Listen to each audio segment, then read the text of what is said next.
पर भारतेंदु हरिश्चंद्र की जन्मभूमि पर संजय सिंह चंदन ने कहा कि वाराणसी शहर चौखंबा थाना चौक के नजदीक भारतेंदु भवन ने भारतीय साहित्य एवं महाकवि भारतेंदु हरिश्चंद्र का बस इतिहास भर समेटा है।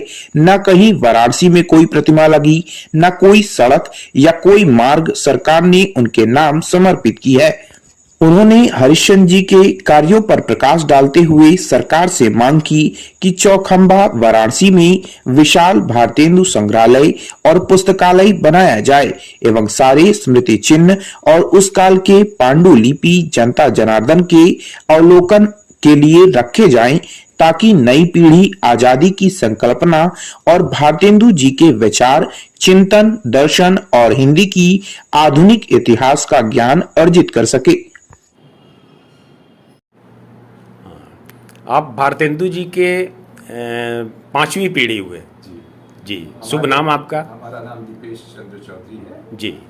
हम पांचवी पीढ़ी में ऐसे हैं कि हमारे दादाजी के दादाजी, हमारे दादाजी बाबू कुमुदचंद, उनके दादा बाबू गोकुल चंद जी भारतेंदु बाबू भाई थे सके। जी जी। भारतेंदु बाबू को जैसा आप सबको विदित ही है, उनकी एक कन्या थी जी, विद्यावती जी। उनका भी परिवार यहाँ है जी। ब्रिजमन दास करके सारी बड़ी भारी व्यवसाय है, चैतन्य और भी उनके जो नाती हो तो वो सब यहाँ पे अपना अच्छा कर रहे हैं जी। हम लोग से भी उनका अच्छा संपर्क है जी। और उनके भाई हम लोग बाबू गोकुल चंद जी, यानी कि भारतेंदु बाबू हरिश्चंद्र के जो भाई थे, छोटे भाई, उनके हम लोग वंशज हैं जी। और भारतेंदु बाबू के समय जो है, जैसे उनका जितनी भी कृतियाँ और ये सब थी, तो उनका जीवन काल 34 वर्ष 4 महीने का जी जी। बहुत कम उम्र के, उन्होंने जितना काम किया जी, बहुत काम किया उन्होंने। सही बात, मतलब सोचना, लेकिन उस एक्चुअल में करने वाले का उम्र ही वही है जो वास्तव में बहुत कुछ कर जाते हैं, बहुत कम उम्र वो कम उम्र में कर जाते हैं। सत्य बात है जी। तो उनका जो जितनी भी साहित्य या उनकी जितनी भी कृतियाँ थी, एक तो वो उन्होंने सब अपने समय बाबू रामदीन सिंह को जी सब दे दिया था। अच्छा। आप छापिए। बाद में जैसे उनके लिए थोड़ा मुश्किल, बीमार भी रहने लगे थे जी जी।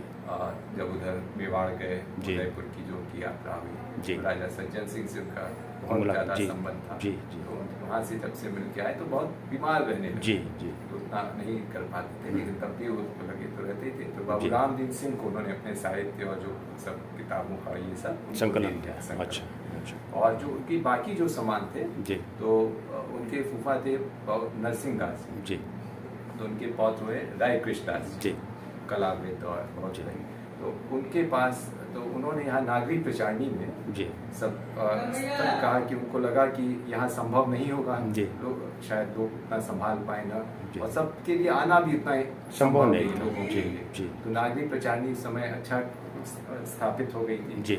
और यहाँ पे आप देखेंगे 1932 में नागरी प्रचारणी ने ही यहाँ पे वो पटल लगवाया संगमरमर का कि भारतेंदु जी का निवास और इस तरह करके।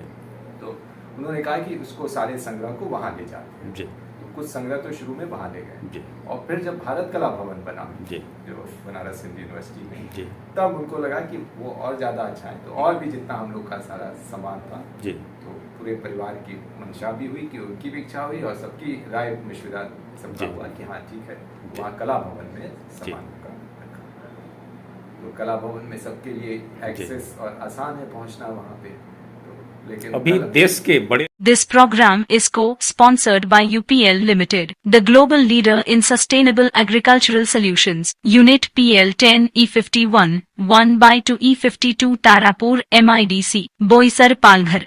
नमस्कार दोस्तों, केशियन हेडलाइंस सच का आईना में देखिए राजनीति, मनोरंजन, बिजनेस, खेलकूद, धर्म और देश दुनिया की प्रमुख खबरें। केशियन हेडलाइंस पर हमारे चैनल को लगातार देखने के लिए सब्सक्राइब करें, बेल आइकन दबाकर अप्रूव करें।